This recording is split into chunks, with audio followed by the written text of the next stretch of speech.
कल प्रसंग चला था कि हमें इष्ट की सिद्धि होवे या न होवे, अनिष्ट से बचना चाहिए। हम पुण्य कर सकें या न कर सकें, लेकिन पाप से बचना चाहिए। हम अच्छे इंसान बन सकें या न बन सकें, बुरे इंसान नहीं बनना चाहिए। हम अच्छा न सोच सकें तो कोई बात नहीं, हम किसी का बुरा न सोचें। हम अच्छा नहीं देख सकते हैं तो बुरा भी न देखें। हम किसी को सहारा नहीं दे सकते हैं तो हमें किसी को धक्का भी नहीं देना चाहिए। तुम सहारा नहीं दे सकते हो कोई बात नहीं, लेकिन किसी को धक्का मत देना। तुम किसी की झोपड़ी नहीं बना सकते हो तो कोई बात नहीं, लेकिन किसी की झोपड़ी को उजाड़ना नहीं। तुम किसी को सुख नहीं दे सकते हो तो कोई बात नहीं, किसी को दुख मत देना।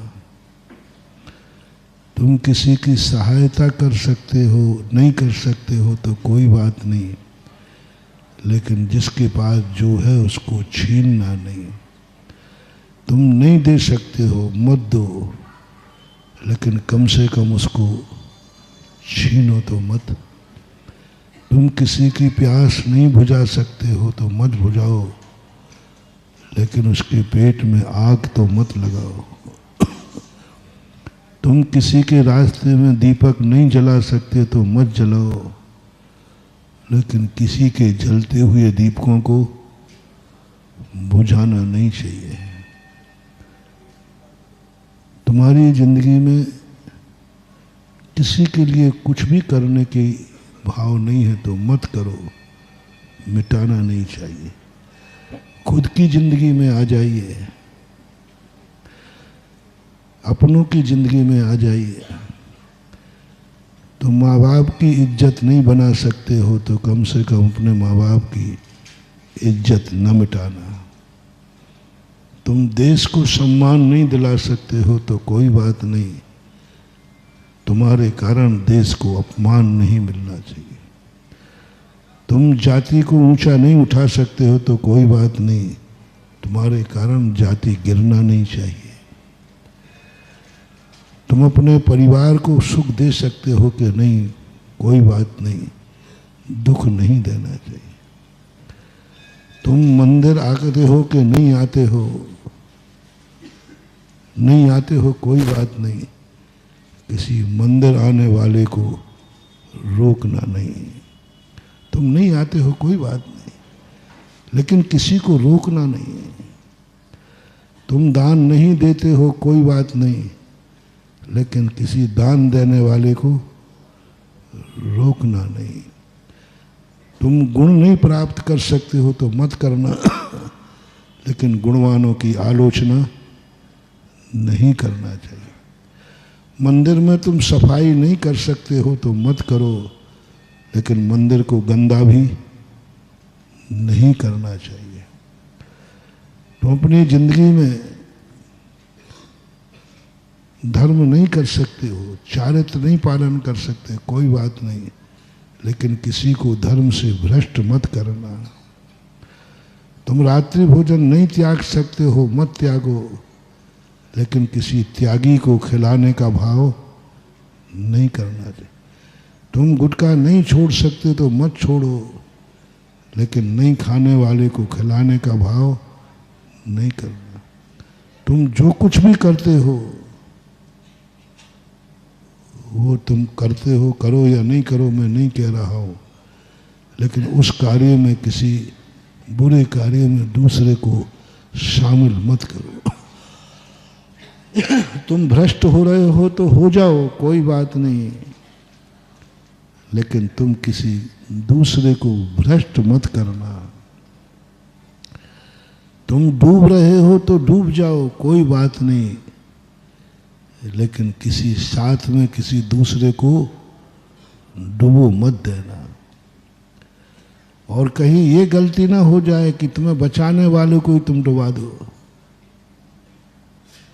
तुम उसी को मिटा दो जो तुम्हारी रक्षा कर रहा है, उसी को मिटा दो जो तुम्हें बचा रहा है, उसी को लूट लो जो तुम्हें पाल रहा है, उसी को लूट लिया जो तुम्हें पाल रहा है।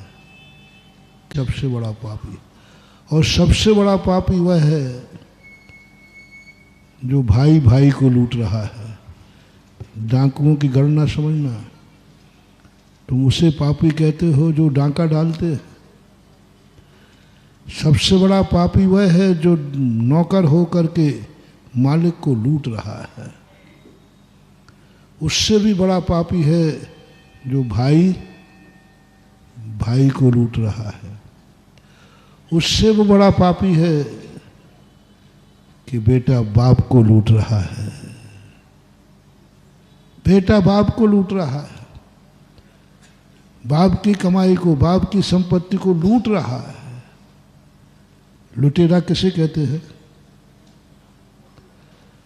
जो दूसरे की कमाई को जबरदस्ती लेवे, डरा के धमका के एन कैन प्रकार जो संपत्ति लेता है, डाकू की परिभाषा यह है। कमाई स्वयं की नहीं है, दूसरे की कमाई को अपनी दादागिरी के माध्यम से, धमकी के माध्यम से जो दूसरे के धन को लेता है उसी का नाम डाकू है।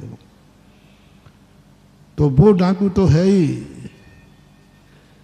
तुम घर में तुम्हारी संपत्ति है कि पिता की संपत्ति है, वसीयत, और तुम पिता की संपत्ति को राठौड़ी पर ले रहे हो, धमकी दे रहे हो, कोर्ट केस कर रहे हो, झगड़ा कर रहे हो। संपत्ति तुम्हारी नहीं है, पिता की संपत्ति है, और तुम उसको जबरदस्ती कर रहे हो। तो तुम उस डाकू से भी बड़े हो जो डाकू कुछ भी नहीं है फिर भी चोरी कर रहा है। बहुत बड़ा डाकू है जो बाप की संपत्ति है, तेरी क्या है? तू क्यों दादागिरी दिखा रहा है? तू क्यों लूट रहा है? क्यों उसमें से कटा कर रहा है? क्यों उसमें से बचा रहा है? सबसे बड़ा चोर है जो अपनों को ही लूटता है। वो चोर तो परायों को लूटता है, ये चोर तो अपनों को भी उन हितैषी को लूट रहा है, उन पूज्य पुरुषों को लूट रहा है। कितना बड़ा पाप, इस पाप की कल्पना नहीं।